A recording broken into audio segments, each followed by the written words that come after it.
Well, that works out pretty well. 5 commitments on Saturday, 2 of them announced by yesterday, so we can talk about those yesterday, and then 3 more get announced yesterday, so we can talk about those today. I couldn't have planned this out better myself. I guess maybe if they had gone like 6 commitments, and then we could have talked about like 2 on Monday, 2 on Tuesday, 2 on Wednesday, if they had announced them that way. Look, if all 5 of the new commitments had announced themselves on Saturday, I would have had to talk about all 5 yesterday, and then what would we do today? I'm sure we find something to talk about. But as it worked out, 2 commitments were announced on Saturday and Sunday, so we could talk about those yesterday. Max Hunt and DeMarian Turner, we talked about those guys. And then the other 3 commitments got announced yesterday, kind of throughout the morning, early afternoon. We could talk about all of those today. And so it works out pretty well. And also, I mean, like, you know, I say it'd be great if we could spread them out. You know, it'd be fine if we talked about them all at once. But with talking about 5 commitments in a 20-minute podcast, I mean, that could, I don't know, you might end up kind of rushing through a few of them. I thought it worked out well yesterday where we could split up the conversation about Turner and Hunt, and it'll work out well today with the conversations about Justin Thompson, what's his name? Why am I forgetting it? DeMarian Folks and Julian Anderson, Juju Anderson. Look, when all the commitments happen sort of fast like that, you got to sort of familiarize yourself with those guys. And so that's what we're going to do for you today on the Morning Pit. We did it with Hunt and Turner yesterday. Today we'll have Thompson, Anderson, and Folks. What did Pitt get with these 3 latest commitments? Where does the class stand now with 11 total commits? And what's next for the Panthers on the recruiting trail? We got a lot of recruiting talk for you again today on the Morning Pit, right here on youtube.com/Panther-Lair.com.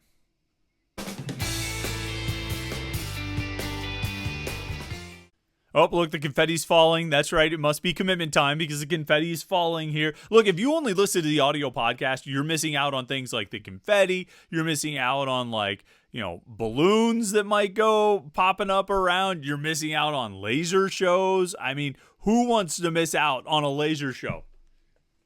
Even like smoke rising. It's so good. Look, if you're only listening to the audio podcast, I mean, that's cool. I appreciate you tuning in. You know, I appreciate your support. It's cool to see the numbers of downloads and all of that, but we really appreciate it if you watch the video and we try and throw in little visual flares like that to make it worthwhile.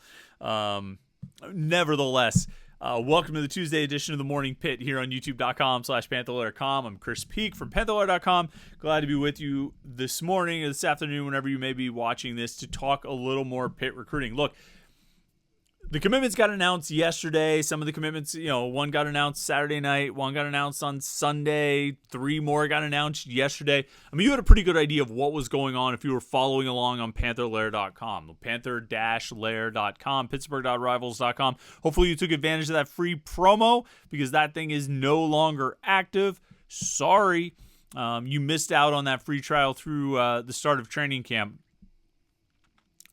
But that's how it goes sometimes. Hopefully you took advantage of it and you've been tuning in and getting all the Pitt conversation and interaction and information, all the things we have at Panther-Lair.com. It's the best source of Pitt sports news on the internet and the best online community of Pitt fans that you're going to find.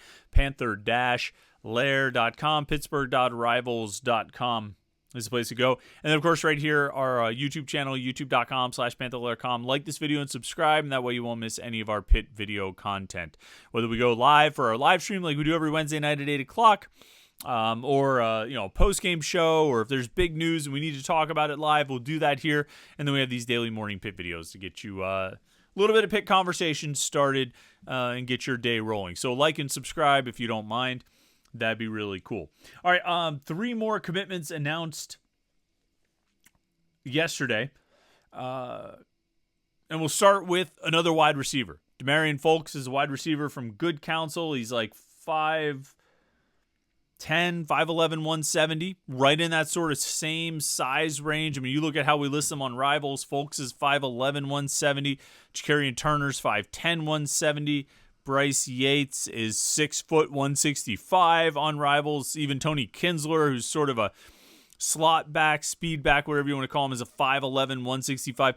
They're all roughly the same size. They're all right around that same size, and quite frankly, they're all sort of, their size is a little bit reminiscent of like Sincere Lee and Raphael Williams, some of these guys that Pitt brought in as transfers from Western Carolina. But nevertheless, you set aside the size for a moment. And you see in DeMarian Folks another playmaker. You know what I mean? A guy who a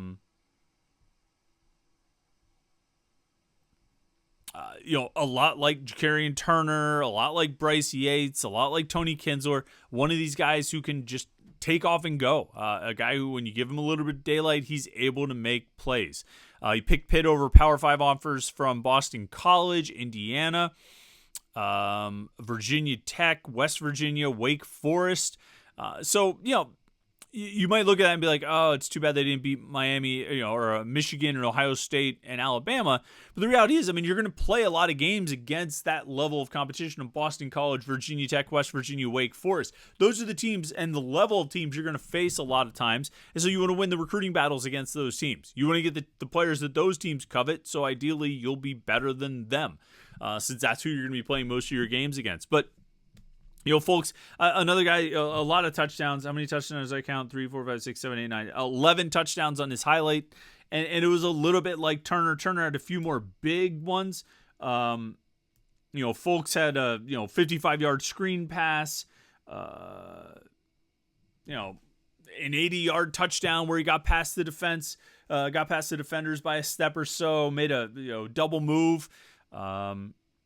And a great catch for a 31-yard touchdown pass. Beat a busted coverage. There was a bust in the coverage, and he was able to take advantage of it for a 67-yard touchdown. Another one where he beat the coverage really well for 42 yards in a touchdown. Had a bunch of plays where I wrote down, great route. 47-yard touchdown catch. He ran a great route on that. A 3-yard touchdown catch. He had a great route. Ran a 23-yard flag route. He beat the coverage for about 20 yards here and there. He was good in the red zone. He was able to move around. I was really blown away by Jacarian Turner's film. Folks, I think is a really good playmaker. I think Turner was a little more exciting to watch. I think just the way he was able to find daylight and take off.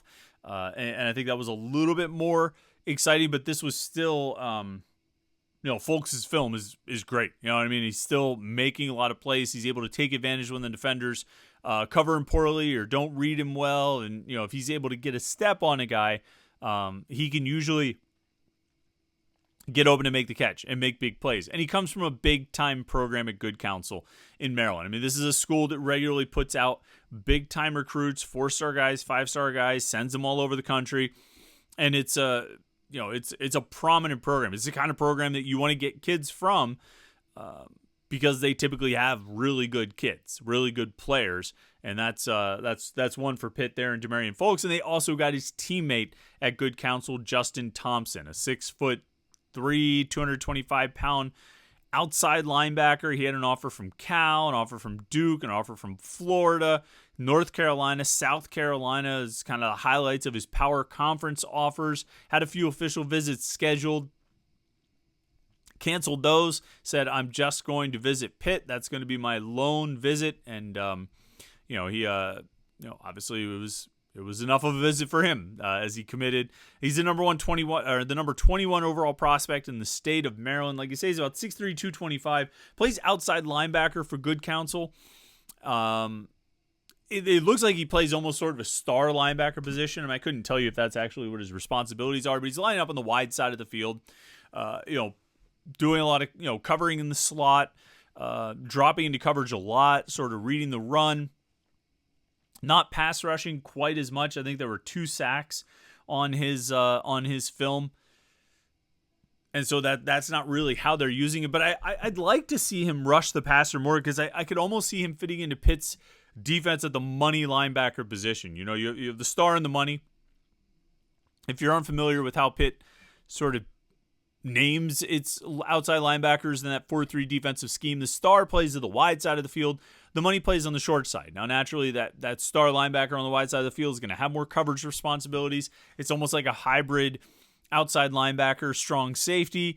Will go out over the slot, cover the running back out of the backfield or wherever it may be. Whereas the money linebacker, the guy on the short side of the field, doesn't typically have as many coverage responsibilities and often finds himself rushing the passer and getting after the quarterback, blitzing, getting into the backfield. I think I would be really interested to see Justin Thompson in that role. He's big. Like, I believe the 6'3", and he looks like he's 225 or so. He almost physically kind of looks like Jordan Bass from his highlight film in high school. I don't know if Thompson's quite as fast or athletic as Jordan Bass is and was, which is maybe why I could kind of see it with Bass that he could be in that star linebacker position where I think you do need to be a little bit more athletic. Thompson, even though he's dropping into coverage, and he does a good job dropping into coverage, and he breaks up passes, and he doesn't really let guys get past him. When guys try and run screen passes against him, he doesn't really give up much, at least in his highlight film. But they're not going to put the screen passes that went for 60 yards on his highlight film where he gets beat by a guy. But I think one of the things he's able to do, why he's able to control those screen passes, why he's able to make as many tackles as he makes, is because he looks really strong.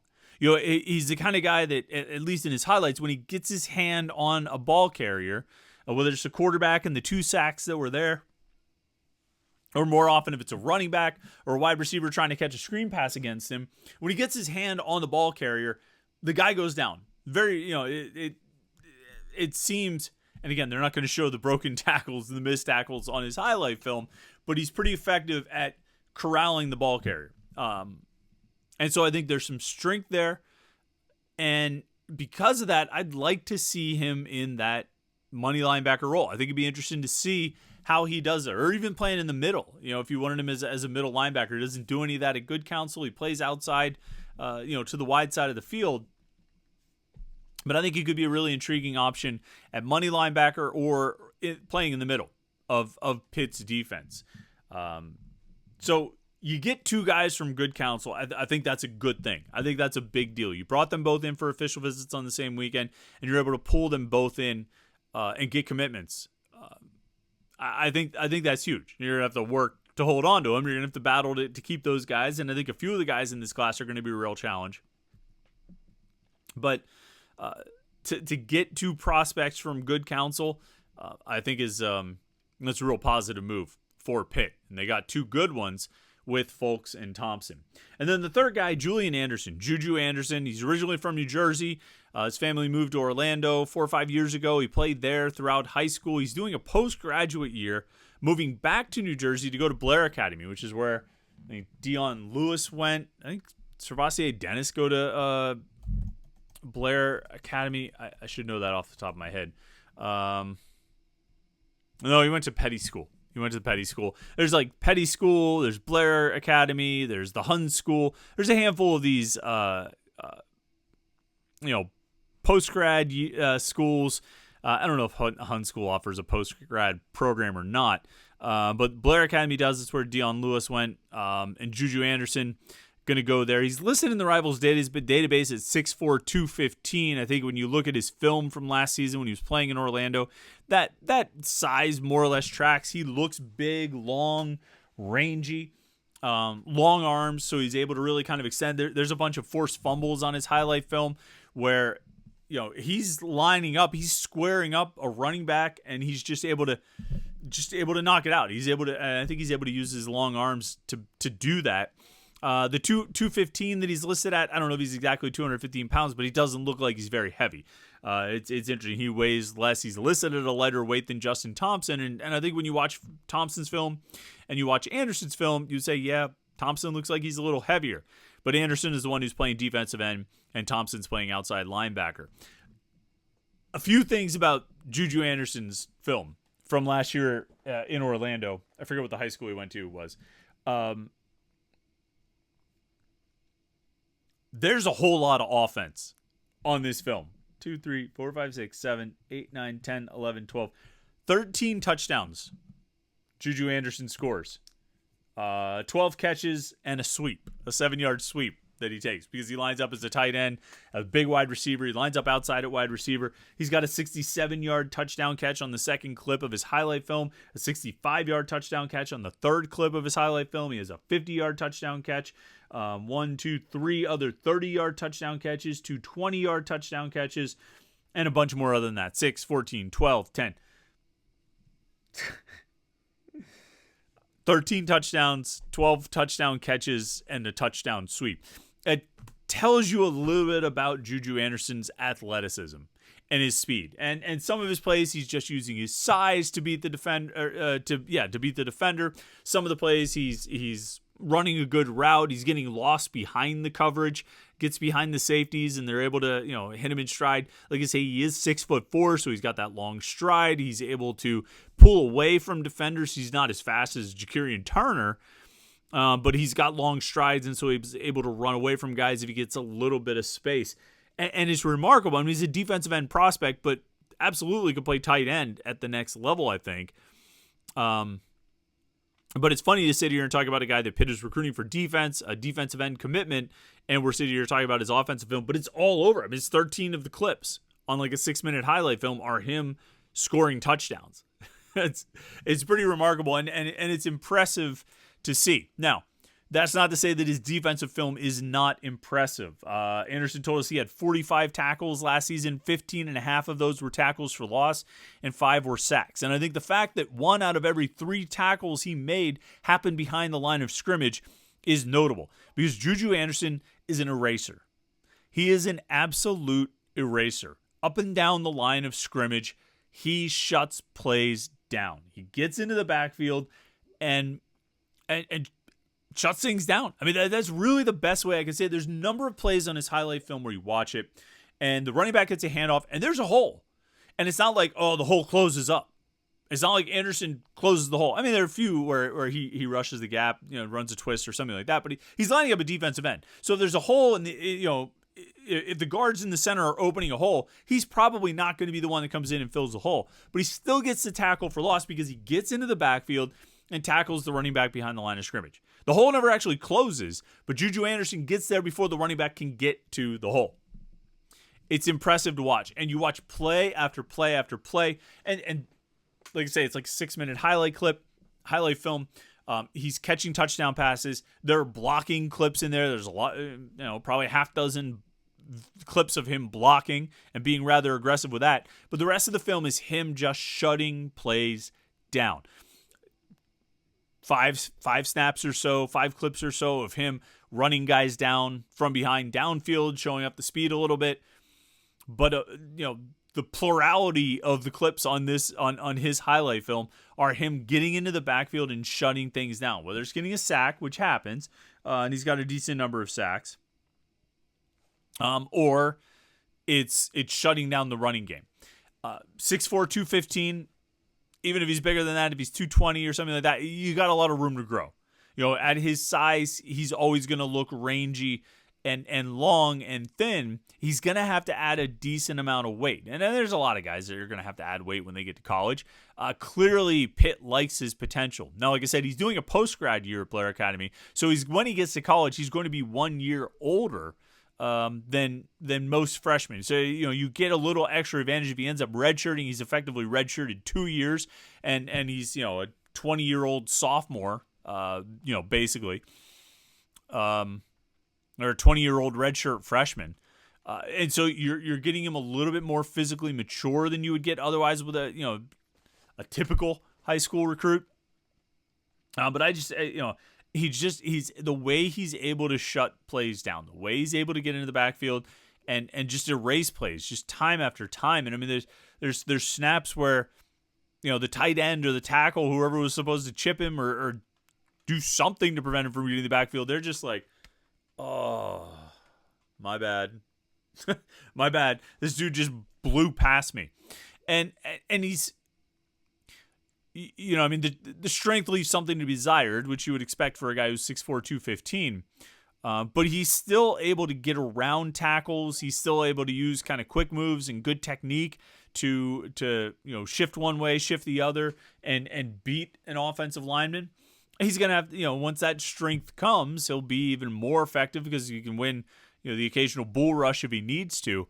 But right now, it's the length, it's the athleticism, and it's the ability, it's the tackling ability. It's the ability to get to the ball carrier and get him down. And Juju Anderson does it really, really well. As a reclass to the 2025 recruiting class from 24, he has power offers from Boston College, Duke, Syracuse, and West Virginia. it's always an interesting situation when guys reclassify. But I think Tim Dowse likes what he's got there, likes what he has seen, and I think a pretty good addition to the recruiting class is a guy with potential who can grow over the course of the next few years. So Pitt now has 2 defensive linemen committed, with Anderson as a defensive end and Trevor Summers, who actually is kind of a defensive tackle. We list him as an end, but he's going to be a defensive tackle at Pitt. So that takes up 2 defensive line spots, a bunch of wide receivers committed, a quarterback committed, an O-lineman committed. They're filling in this recruiting class. 11 spots taken right now. I don't see any reason to stop short of 25. I think they'll shoot for higher end of the middle range of class sizes into what you would call a large class size. I think they'll go north of 20, because why wouldn't you? You're going to have the scholarship spots available. They're always going to come open, so go fill them up. I think tomorrow we'll break down this recruiting class and kind of get into the 11 guys that they've got right now. I almost said 6. They haven't had 6 since Friday. Break down the 11 guys that they've got right now, what they have, what they need, what it's going to look like moving forward. Because this 2025 recruiting class is coming together for Pitt after 5 commitments this past weekend and another official visit weekend on deck, which will probably bring even more commitments, right? Because that's what official visits do. Hey, listen, do me a favor and like this video and subscribe to our YouTube channel, youtube.com/Panther-Lair.com. And don't forget to check out the website, Panther-Lair.com, Pittsburgh.rivals.com, for all the Pitt sports coverage you can possibly handle. Thanks so much for tuning in today. I appreciate it. I hope you had a great start to your week yesterday. I hope you have a great Tuesday today. And we'll catch up with you tomorrow for the Morning Pit right here on youtube.com/Panther-Lair.com.